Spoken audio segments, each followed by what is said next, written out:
कपड़े धोने वाली बहू। शादी के पहले से ही विभा को कपड़े धोने का बड़ा शौक था। कभी नल के नीचे तो कभी तालाब के पास। अरे मेरी नीली वाली लुंगी नहीं दिख रही है। विभा की अम्मा, कहाँ रखी है लुंगी? अरे वो तो विभा ने परसों ही धोकर रखी थी आपकी अलमारी में, देखो वहीं होगी। वो ना मैंने आज धो दी, मुझे लगा कि गंदी हो गई होगी। अरे कैसे गंदी हो गई थी? उसे तो मैंने पहना भी नहीं। हे भगवान, इस लड़की के कपड़े धोने की आदत से परेशान हो गया हूँ मैं। जितना तो घर में राशन नहीं आता, उससे कहीं ज्यादा डिटर्जेंट पाउडर का खर्चा है। इसकी शादी करवा दो, शादी जाए अपने घर में ही करे काम, फिर चाहे घर के कपड़े धोने हो या पूरे गांव के। हाँ ठीक बोल रही हो, देखता हूँ मैं कोई लड़का। वो दिन भी आ जाता है जब विभा को देखने लड़के वाले आ जाते हैं। लड़की मुझे अच्छी लगी। होने वाली सास कहती है, बेटी अगर कुछ पूछना है तो पूछ लो। वैसे तो हमारी लड़की बहुत ही शर्मिली है, जो बोल दो वो मान लेती है, इसे क्या पूछना होगा। अरे कैसी बात कर रही हो माँ, मुझे इन लोगों के घर रहना है, सवाल तो कई है। हाँ हाँ बेटा, पूछ लो ना, क्या पूछना है। आप लोगों के घर कपड़े कौन धोता है? सास का मुंह बन जाता है। देखो, अगर तुम ये कहना चाहती हो कि तुम्हें कपड़े धोने नहीं आते तो सुन लो, कपड़े मैं ही धोती हूँ, लेकिन तुम्हारे आ जाने के बाद मैं रुमाल तक नहीं धोऊंगी। अरे चुप रहना भाग्यवान, बहू बेचारी घर आई नहीं, उसे डराना शुरू कर दिया। वो क्या है ना बिटिया, अभी तक तो ये कल्लू की माँ ही धोती थी, लेकिन अब तुम्हारे पापा तो दहेज में वॉशिंग मशीन देंगे ही। तभी विभा की माँ बोल पड़ती है, सवाल भी पूछा तो क्या। वैसे भाई साहब, मशीन की तो फिर भी कपड़े धोने की कैपेसिटी होती है। मतलब जो बिटिया दे रहे हैं ना विभा, इसे कपड़े धोने का बहुत शौक है। ये आप लोगों के क्या, आस पड़ोस गांव मोहल्ले सबके कपड़े धो दे और उफ तक ना करे। बाहर देखा नहीं आपने कितने कपड़े सूख रहे हैं? सब हमारी बिटिया ने ही तो धोए हैं। बस भी करो ना माँ, शर्म आ रही इतनी तारीफ सुनकर। और तो और एक दाग निकाल कर दिखाओ तो मान जाओ। हाँ अच्छा, माफ करना बेटा, मैंने गलत समझा। हमें तो रिश्ता बहुत पसंद है। और ऐसे जुड़ जाता है रिश्ता कपड़े धोने का शौक रखने वाली विभा का। उसकी शादी हो जाती है कोयला फैक्ट्री में काम करने वाले कल्लू के साथ। शादी के बाद अचानक विभा चिल्लाती हुई सास के पास आती है। सासू माँ, अरे सासू माँ कहाँ है आप? ये तो धोखा है, धोखा दिया आप लोगों ने मुझे। इसे ससुर के चक्कर के बारे में पता चल गया। अरे तो उसमें तुझे क्यों धोखा मिला है? अरे नल में पानी नहीं आता, कपड़े कैसे कब धुलेंगे? अच्छा, तू पानी नहीं आ रहा उसकी बात कर रही है। तो आपने क्या सोचा? कुछ नहीं। अच्छा, तेरी माँ ने कहा था कि कपड़े धोने का शौक है तुझे, याद आया मुझे। शौक बोलकर कपड़े धोने वाले मेरे जुनून को कम ना आके सासू माँ, कपड़ा धोना मेरा गुरूर है। तभी पति भी वहाँ आ जाता है। अभी मैंने इसे सनी देओल की फिल्म दिखाई है, उसी के डायलॉग मार रही है माँ। अच्छा सुन, साफ साफ बता रही हूँ, पानी सुबह 4 से 6 और शाम को 10 से 12 आता है, समझी? विभा टाइमिंग सुनकर हैरान हो जाती है। ये क्या भूतों का मोहल्ला है? सुबह 4 बजे उठकर कौन कपड़े धोता है? 4 बजे टंकी में पानी जाता है, फिर सारा दिन धोना ना, किसने मना किया? अरे कैसे बात कर रही हैं? 200 लीटर की टंकी में कितने कपड़े धो लूंगी मैं? सुबह ही उठ जाऊंगी मैं। अब क्या था, विभा सुबह 4 से लेकर रात के 12 बजे तक कपड़े ही धोती रहती। एक रोज सास पड़ोस से निकलकर कहीं जा रही होती है कि साथ वाली कहती है, हाँ कल्लू की माँ, जरा ये बताओ कि 2 साड़ी है, 2 ब्लाउज और एक पेटीकोट और एक नाड़े वाला लंबा कच्छा। हाँ तो? अरे तो क्या, कितना लोगी धुलाई ये बताओ। धोबन दिख रहे हैं हम क्या? हमारे पति सरकारी नौकरी से अभी रिटायर हुए हैं और बेटा सुपरवाइजर है कोयला फैक्ट्री में। धोबन समझ रखा है हमें? हाय रे कल्लू की अम्मा, माफ कर दो, वो तो मोहल्ले में यही सब बता रहे थे कि तुमने बहू को कपड़ा धुलवाने के काम में लगा दिया है। सास को पड़ोसन की बात सुनकर गुस्सा आ जाता है। वो घर पहुंचती है जहां घर के बाहर ही इतने सारे कपड़े सूख रहे होते हैं जितने कि किसी धोबन के घर पर। अरे ओ कल्लू की दुल्हन, बाहर निकल। माँ जी यहीं आ जाओ, बाथरूम में चादर धो रहे हैं हम। अरे अभी हम धोते हैं, तुमको बाहर निकलो। ये आस पड़ोस वाले बोल रहे हैं कि हम बहू से कपड़े धुलवा कर उसे कपड़ा धोने वाली बना दिए हैं। अरे छोड़ो ना माँ जी, किन लोगों की बातों में आती हो?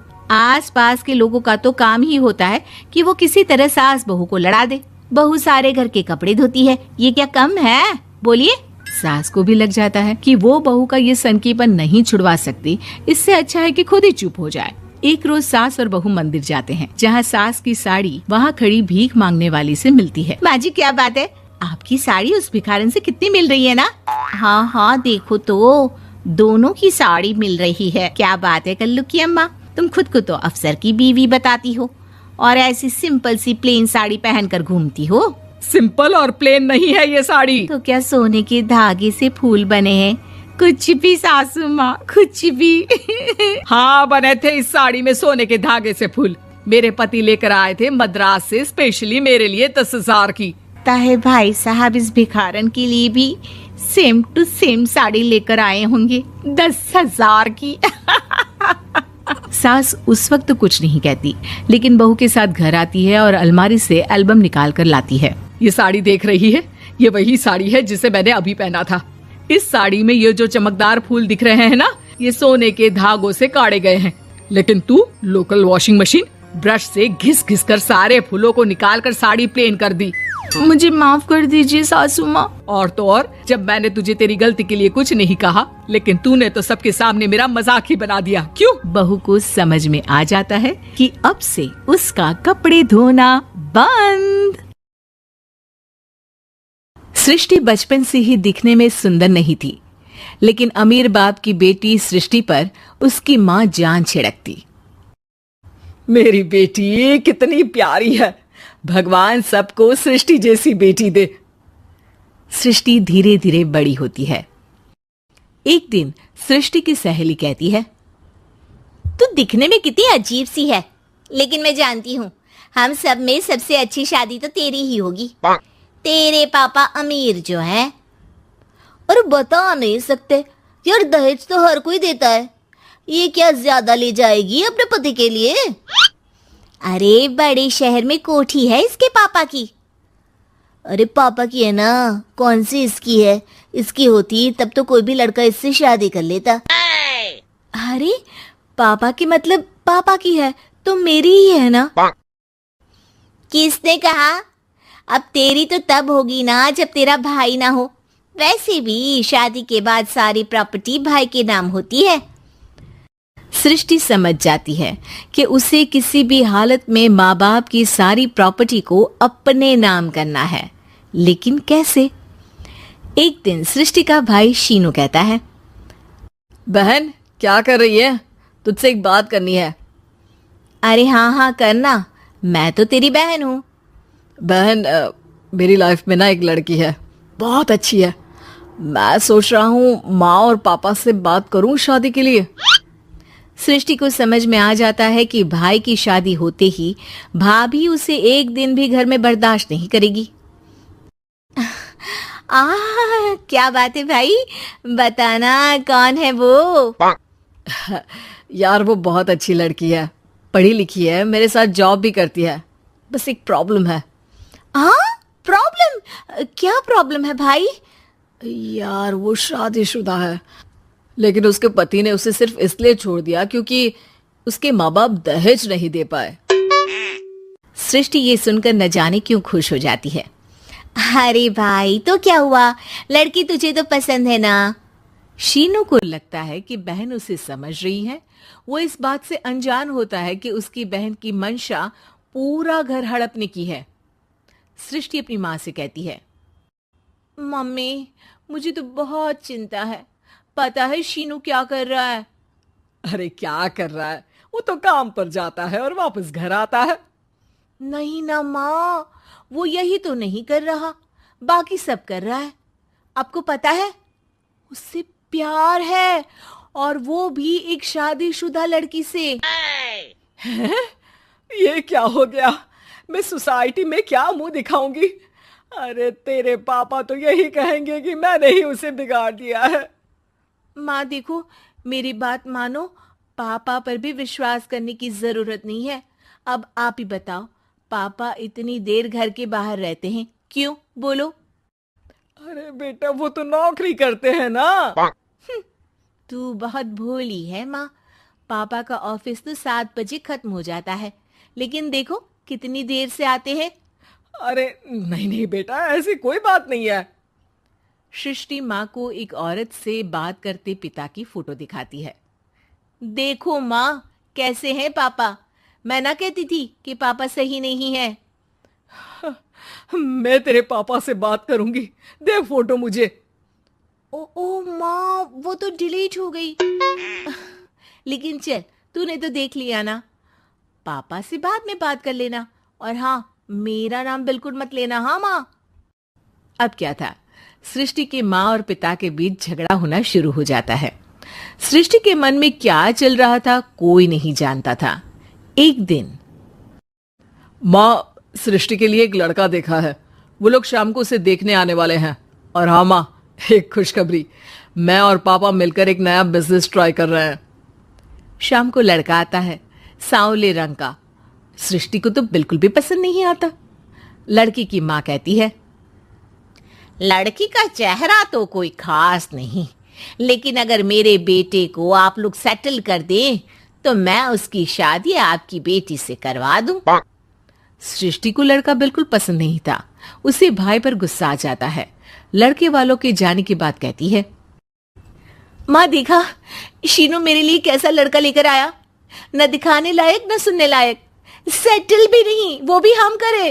अरे माँ, मैं जानती हूँ ये मेरी शादी किसी भी घर में क्यों करवाना चाहता है। अरे कैसी बात कर रही है बहन, तूने तो देखा ना, लड़के को मैंने ही मना कर दिया तुझसे शादी के लिए। जिसने लड़का बताया था उसने उसकी बहुत तारीफ की थी। बात आई गई हो जाती है, लेकिन सृष्टि का मन शांत नहीं होता। क्या करूं, कुछ समझ में नहीं आ रहा। मेरी शादी हो गई तो ये लोग पूरी प्रॉपर्टी शीनू के नाम कर देंगे, मेरे हाथ तो कुछ लगेगा ही नहीं। तभी सृष्टि को आइडिया आता है। वो किसी वकील को फोन करती है। जी देखिए, अगर आपके मम्मी पापा का तलाक हो जाता है तो आपके पिता की आधी प्रॉपर्टी आपकी माँ के नाम हो जाएगी, फिर उसे वो किसी को भी दे सकती है। सृष्टि अब माँ को बेटे के खिलाफ भरती है। माँ, शीनू पर नजर रखा करो, वो जिस लड़की के प्यार में है ना, वो शादीशुदा है। यहाँ आएगी, सारा पैसा, रुपया, जमीन, जायदाद सब हड़प लेगी। पापा का भी हाल तुमसे छुपा नहीं है। ऐसा ना हो कि मैं और आप एक दिन सड़क पर भीख मांगे। हे भगवान, मैं तो जीते जी मर जाऊंगी अगर ऐसा हो गया तो। ऐसा हो गया नहीं माँ, ऐसा ही होगा। अभी समय है, आगे का सोच लो। मैं तो कहती हूँ पापा से आधी प्रॉपर्टी लेकर अलग हो जाओ। पापा की आधी प्रॉपर्टी भी हम लोगों को अगर मिल जाती है ना, तो अगले 7 जन्म सफल समझो। बेचारी माँ बेटी के कहने पर पति से तलाक लेकर अलग हो जाती है। सृष्टि अब पैसों से गाड़ी और अपने दूसरे महंगे शौक पूरे करने लगी। उसके दोस्त भी उसके पैसे इस्तेमाल करते। सृष्टि, कल तुम कहाँ थी? मैं सारा दिन घर पर अकेली थी। तो मैं क्या करूं? मैंने ठेका तो नहीं लिया है ना तुम्हें संभालने का। माँ को सृष्टि से ये उम्मीद नहीं थी। वो बैठकर रोने लगती है। वहीं उसका पति यानी कि सृष्टि के पिता आ जाते हैं। मैं जानता था कि तुम्हारा यही हाल होगा, तो आपने मुझे रोका क्यों नहीं? मैं रोकता तो तुम रुकती क्या? सृष्टि के कहने पर तुमने मुझ पर, अपने बेटे पर शक किया, लेकिन तुम ये भूल गई कि कैसे हम दोनों ने मिलकर जीवन में इतना सब खड़ा किया। माँ पति के गले लग जाती है।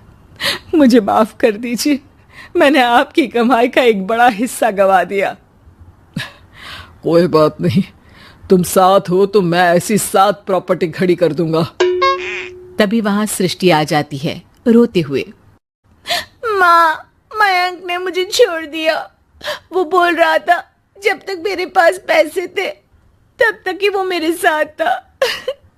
पापा, माँ, मुझे माफ कर दीजिए।